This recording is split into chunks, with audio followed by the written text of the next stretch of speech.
नमस्कार, मैं हूं रवीश और आप देख रहे हैं मिस्टर चीफ मिनिस्टर, एक ऐसा शो जो आपको सीधा आपके प्रदेश के मुख्यमंत्री से जोड़ेगा, जिसमें आपको पता लगेगा कि आपके राज्य के सीएम क्या कुछ कर रहे हैं, दिन भर उन्होंने किन कार्यक्रमों में हिस्सा लिया और आपके प्रदेश को क्या सौगातें मिली। तो आज के शो में हम बात करेंगे राजस्थान के मुख्यमंत्री अशोक गहलोत की।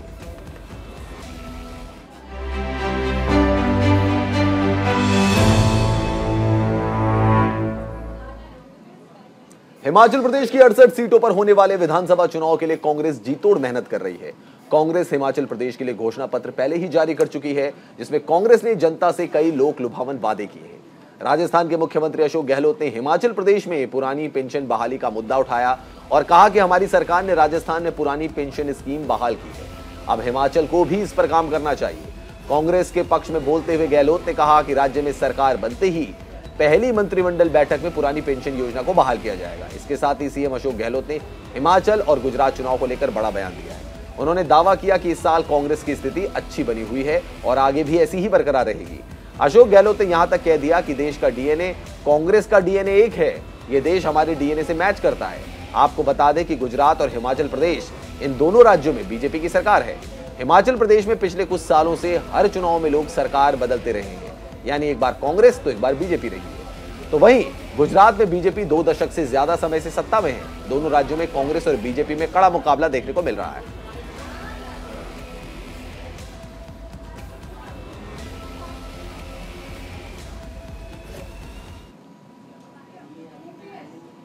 मुख्यमंत्री ठाकुर साहब मेरी बात मान लेते 6 महीने पहले तो ये मुद्दा नहीं बनता। उन्होंने अस्वीकार कर दिया मेरे सुझाव को, क्योंकि ओपीएस मानवीय दृष्टिकोण से हमने फैसला किया है और पूरे देश के अंदर लागू होकर रहेगा आज नहीं तो कल। क्योंकि आप 35 साल की जो नौकरी कर रहा है उसको सिक्योरिटी नहीं दे सकते तो कैसे काम चलेगा। लोग सरकारी नौकरी में क्यों आते हैं?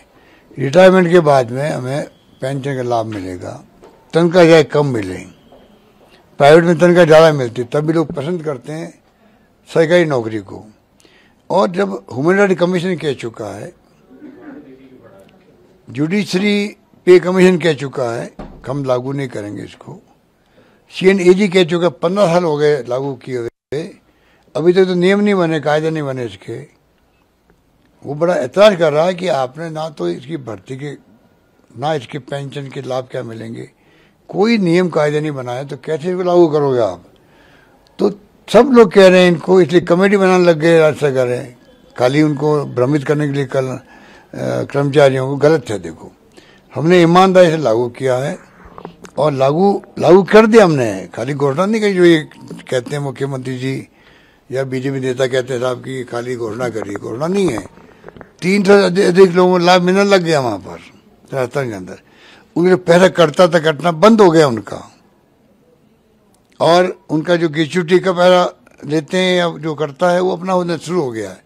तो ओल्ड एज पेंशन वापस लागू हो गई राजस्थान के अंदर। देखिए, राजस्थान में, हिमाचल में देखिए आप, गुजरात में देखिए, सरकार विरोधी बहुत भयंकर लहर है। इसका मतलब है भारतीय जनता पार्टी सरकार जहाँ जहाँ पर है वो सब फेल हो रही है। भयंकर जो करप्शन वहां पर है, चाल चरित्र चेहरा ये बातें करते थे जब सत्ता में नहीं होते थे, तब वो सब एक्सपोज हो गए हैं। कोई हदें पार करके करप्शन की तो लूट रहे हैं कि पहले मौका मिला, पता नहीं आगे मौका मिलेगा कि नहीं मिलेगा। इन हालातों में सरकार चल रही है तो लोग दुखी हो गए हैं। कर्नाटक में स्थिति मैंने देखी है, गुजरात में देख के आया हूँ, हिमाचल में सुन रहा हूँ, सब जगह स्थिति बनी हुई है और कांग्रेस की स्थिति अच्छी बनी हुई है। लोग देखते हैं कांग्रेस तरफ देखते हैं, क्योंकि कांग्रेस ही नेशनल पार्टी नहीं है, देश का डीएनए कांग्रेस डीएनए एक सा है। और कांग्रेस पार्टी, कांग्रेस मुक्त भारत बनाने की बातें करने वाले अब चुप हो गए, अब कहाँ बात करते हैं। तो मेरा मानना है कि जो हमने कमिटमेंट किए हैं मैनिफेस्टो में हिमाचल में, वो राहुल गांधी चाहते हैं कि जब वादा करो निभाओ उसको। उनकी यात्रा निकल रही है तो वही तो निकल रही है, महंगाई, बेरोजगारी और देश में शांति सद्भाव रहे, हिंसा नहीं हो, जो आज माहौल ऐसा बन गया देश के अंदर, उससे लोग बहुत तकलीफ के अंदर है, तनाव के अंदर है, वो खत्म होना चाहिए। ये उनका संदेश घर घर पहुंच रहा है।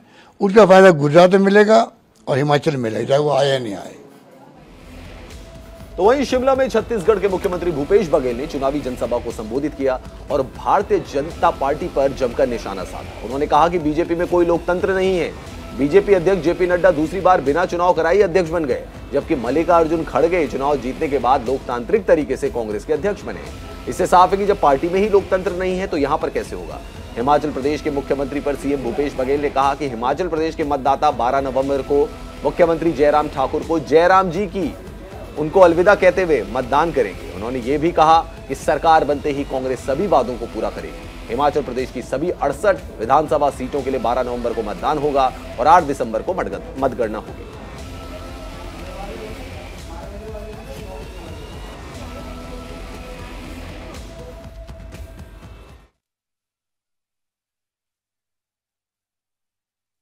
सारे मुद्दे सामने आ चुके हैं।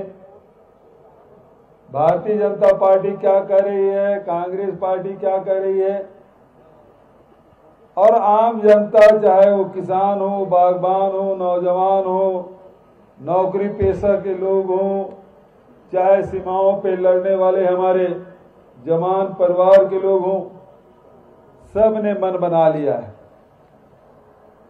आदरणीय साथियों, खड़गे जी के बारे में आपसे कहना चाहूंगा, 9 बार के विधायक, 2 बार के लोकसभा, राज्यसभा, कर्नाटक में मंत्री, केंद्र में मंत्री, बड़ा लंबा अनुभव राजनीति का। और साथ ही साथ ये भी कहना चाहूंगा कि भारतीय जनता पार्टी के जो अध्यक्ष हैं वो इसी प्रदेश से। नड्डा साहब हिमाचल से आते हैं। खड़गे साहब का चुनाव हम सब ने देखा और हम सब ने मतदान किया है। चुनाव की तिथि घोषित हुए, मतदान हुए, काउंटिंग हुए, रिजल्ट घोषित हुए और पदभार ग्रहण किया खड़गे साहब ने। नड्डा साहब दूसरे बार अध्यक्ष कब बने किसी को पता है? किसी को पता नहीं। तो लोकतंत्र कांग्रेस पार्टी में है, भारतीय जनता पार्टी में नहीं है। भारतीय जनता पार्टी के नेताओं को पता नहीं, कार्यकर्ताओं को पता नहीं, और कौन चुन लिया ये भी पता नहीं। भारतीय जनता पार्टी 5 साल का कार्यकाल आपने देखा, इनके पास कहने को कुछ नहीं है, उपलब्धि कुछ नहीं है। तो एनएच बनाएंगे बोले थे, किसानों का आय दुगुनी करेंगे, नौजवानों को रोजगार देंगे, नौकरी देंगे, और तो और जयराम जी ने कहा था मंडी में एयरपोर्ट बनाएंगे। कांगड़ा का पैसा तो आ गया था, उसको बनने नहीं दिया, मंडी भी नहीं बना पाए। तो जयराम जी को तो जयराम जी करने की आवश्यकता, समय आ चुका है। अब आपको 48 घंटे बाद कहना है जयराम ठाकुर जी, जयराम जी। हिमाचल प्रदेश चुनाव को लेकर पीएम मोदी समेत बीजेपी के भी तमाम दिग्गज नेता हिमाचल में रैलियां और जनसभाएं कर रहे हैं, बीजेपी के पक्ष में माहौल बना रहे हैं। इसी कड़ी में सिरमौर में प्रदेश के मुख्यमंत्री जयराम ठाकुर ने जनता को संबोधित करते हुए कहा कि सबको एक एक मौका मिलता है तो हमें भी एक कार्यकाल का मौका मिले, क्योंकि अभी भी विकास का काम बाकी है। सीएम जयराम ठाकुर ने आगे कहा कि हिमाचल प्रदेश में काफी कांग्रेस की सबसे ज्यादा सरकार रही है, लेकिन उन्होंने इतने विकास कार्य नहीं किए जितने विकास कार्य बीजेपी ने 5 साल में कर लिए। आगे और भी काम करने हैं, जिसके लिए बीजेपी को वोट देना होगा और फिर से सत्ता में लाना होगा। हमें काम करने का पूरा मौका नहीं मिला। पहला अधिकार तो हमारा भी बनता है कि एक कार्यकाल ऐसा मिले जब कोविड का दौर ना हो, सामान्य परिस्थिति में हम काम कर सके एक दौर, तो वो भी बनता है। बनता कि नहीं बनता है कि 5 मुख्यमंत्री मेरे से पहले रहे, उनको सामान्य हालात में काम करने का मौका मिला। हमारे लिए ये सामान्य परिस्थिति थी नहीं। एक तो हमारा ये आप सबसे बीच में निवेदन है कि अगर बाकी मुख्यमंत्रियों को 5 मुख्यमंत्री को 5 साल पूरा कार्यकाल काम करने का मिला बतौर मुख्यमंत्री, तो एक कार्यकाल हमको भी ऐसा मिलना चाहिए। आज तक 75 साल हो गए हिमाचल प्रदेश को बने हुए, और मुझसे पहले 5 मुख्यमंत्री और रहे हिमाचल प्रदेश में, और लंबे समय तक कांग्रेस पार्टी सत्ता में रही। आप 75 साल के कार्यकाल में से कोई 5 साल निकाल करके देखिए, और 5 साल में आप देखिए कि क्या इस तरह के काम हुए हैं यहां पर, जिस प्रकार से यहां मुझसे पहले अपने संबोधन में रीना जी ने और बलदेव भंडारी ने अपनी बात कही।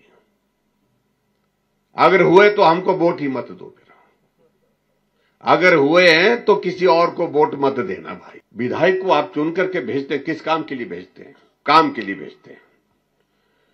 और आपके इस दौरान इस विधानसभा क्षेत्र के अंतर्गत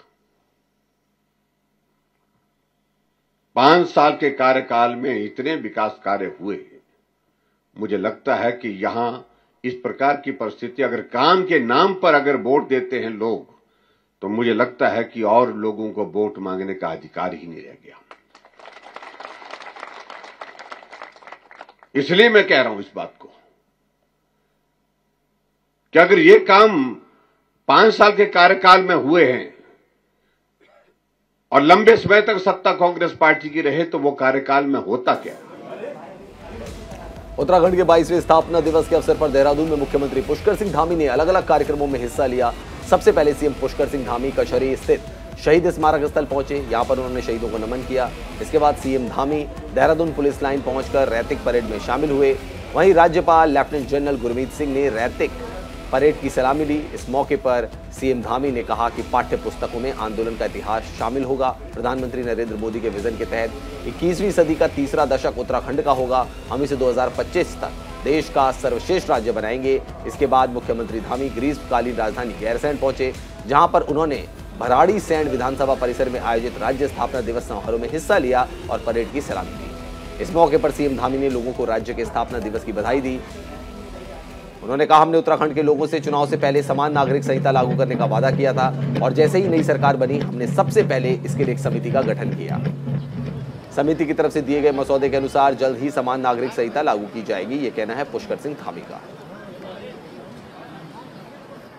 इन भीषण आपदाओं में कई लोगों ने अपनी जानें गंवाई हैं। अत्यंत खेद का विषय है। मैं उन सभी मृत आत्माओं के प्रति अपनी संवेदनाएं प्रकट करता हूं और भगवान से प्रार्थना करता हूं कि उनके परिवारों को इस असहनीय दुख को सहन करने की शक्ति प्रदान करें। मैं आपदा के समय में आगे रहकर लोगों की मदद करने के लिए पुलिस, एसडीआरएफ समेत सभी संबंधित विभागों की भी मैं बहुत उनकी भी सराहना करता हूं। आज की परेड अत्यंत ही मनोहारी ढंग से यहाँ प्रस्तुत करने के लिए मैं मेरे पुलिस के जवानों को बधाई देता हूं। जहां एक और परेड हमें अनुशासन का पाठ सिखाती है, वहीं दूसरी ओर सामूहिकता से कार्य करने का एक सीख भी हमको इससे मिलती है। आज के दिन जब हम राज्य स्थापना दिवस मना रहे हैं, तो आज के दिन एक नाम मैं उनका स्मरण करना चाहता हूं। स्वर्गीय श्रद्धेय अटल बिहारी वाजपेयी जी का स्मरण करता हूं, जिनके प्रधानमंत्री कार्यकाल में उत्तराखंड राज्य का गठन हुआ। और स्वर्गीय अटल जी ने अपनी एक कविता में कहा था, हार नहीं मानूंगा, रार नहीं मानूंगा, काल के कपाल पर लिखता मिटाता हूं, गीत नया गाता हूं, गीत नया गाता हूं। उन्होंने अपने इस दृढ़ संकल्प के बल पर उत्तराखंड रूपी एक मनोहारी गीत की रचना की। भाइयों बहनों, स्वर्गीय अटल जी द्वारा पुष्पित और पल्लवित इस युवा उत्तराखंड को देश का श्रेष्ठ राज्य बनाने के लिए हम पूरी निष्ठा के साथ प्रयासरत हैं। भाइयों बहनों, आदरणीय मोदी जी का उत्तराखंड से जो विशेष लगाव है वो किसी से छुपा हुआ नहीं है। आज हमारा प्रदेश उनके निर्देशन में, उनके मार्गदर्शन में विकासों के विभिन्न आयामों को छू रहा है। मैं आज स्थापना दिवस के इस पावन पर्व पर आप सभी को बहुत बधाई देता हूं, बहुत शुभकामनाएं देता हूं कि आज हमने 22 साल का ये सफर पूरा कर लिया।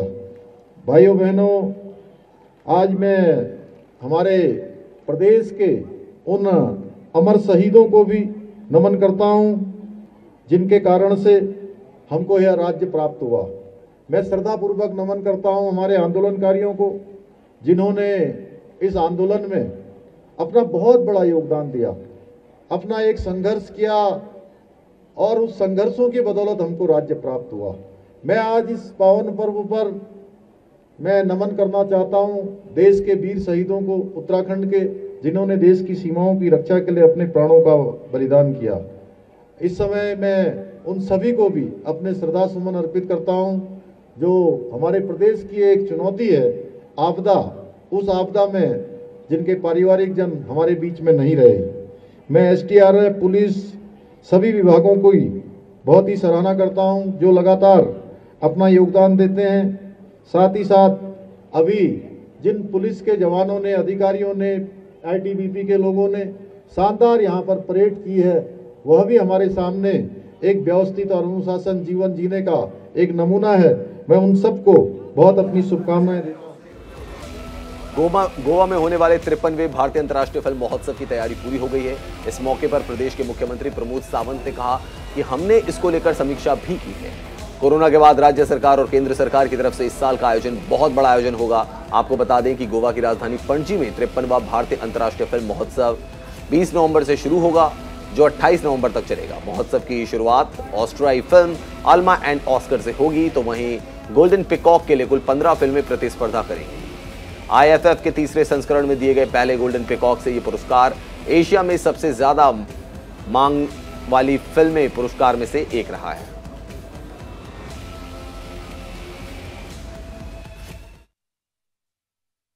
इंफॉर्मेशन श्री मुरुगन जी आज कल से गोवा में है। उन्होंने पूरे IFFI के बारे में रिव्यू खुद होके भी रिव्यू किया। आज खास करके AG ऑफिस में मुझे भी मिलने आए थे, बाकी जो इश्यूज थे उस इश्यूज के बारे में डिस्कशंस हुआ और 53rd इंटरनेशनल फिल्म फेस्टिवल की पूरी तैयारी हो चुकी है और हम इंटरनेशनल गेस्ट, नेशनल गेस्ट और सभी को वेलकम करने की ने फिर एक बार आज हमने मिलके रिव्यू लिया। आई थिंक इस बार का IFFI कोविड के बाद ने बहुत ही बड़ा आयोजन गोवा सरकार की तरफ से, गवर्नमेंट ऑफ इंडिया की तरफ से और आजादी की।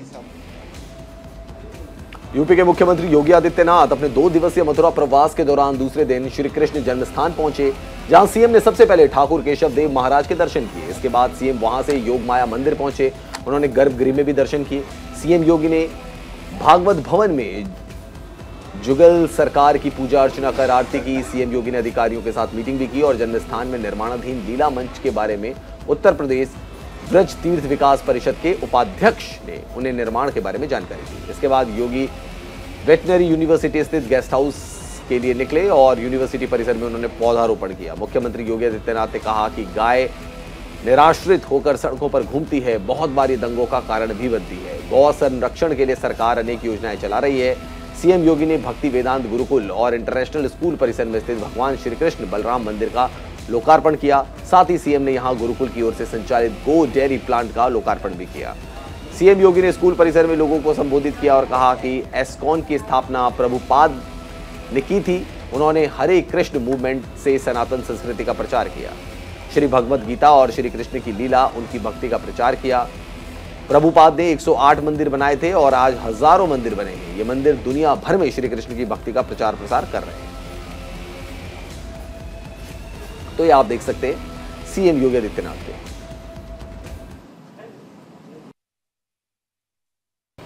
इस पूरे आयोजन को यहां पर आयोजित करने के लिए भी हृदय से धन्यवाद देता हूं।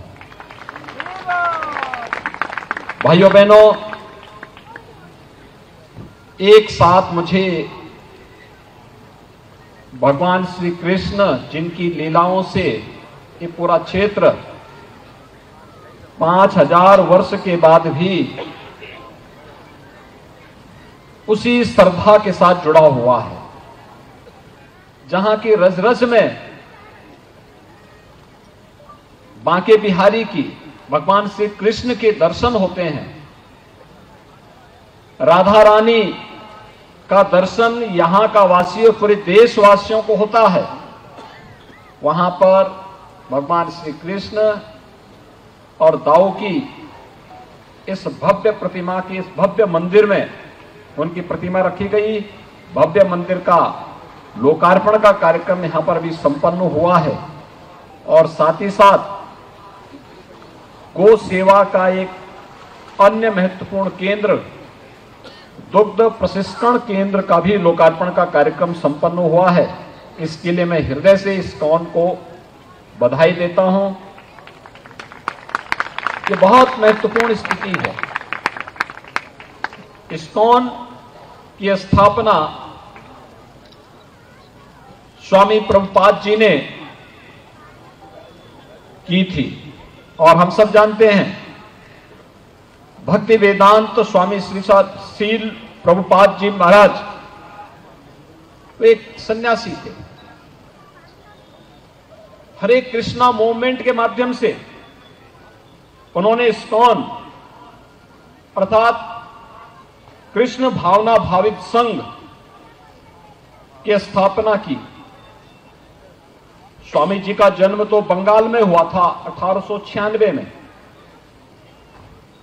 और उन्होंने पूरी दुनिया के अंदर इस कार्यक्रम को अपने पूज्य गुरुदेव श्रील भक्ति सिद्धांत सरस्वती गोस्वामी महाराज के आदेश पर उन्होंने दुनिया के अंदर इस आंदोलन को फैलाने का काम किया, जिसके माध्यम से श्रीमद् भगवद गीता का प्रचार प्रसार करना और उसके माध्यम से उन्होंने दुनिया के अंदर भगवान श्री कृष्ण की लीला को उनकी भक्ति के प्रचार प्रसार के माध्यम से श्रीमद् भगवद गीता के उपदेश के सही भाव को ज्ञान भक्ति और वैराग्य के इस भाव को आम जन तक पहुंचाने का जो कार्य स्वामी प्रभुपाद जी महाराज ने उस समय किया था, आज भी उनके अनुयायी इस कार्यक्रम के साथ जुड़े हुए हैं और कई ज्यादा ऊर्जा के साथ जुड़े हुए हैं।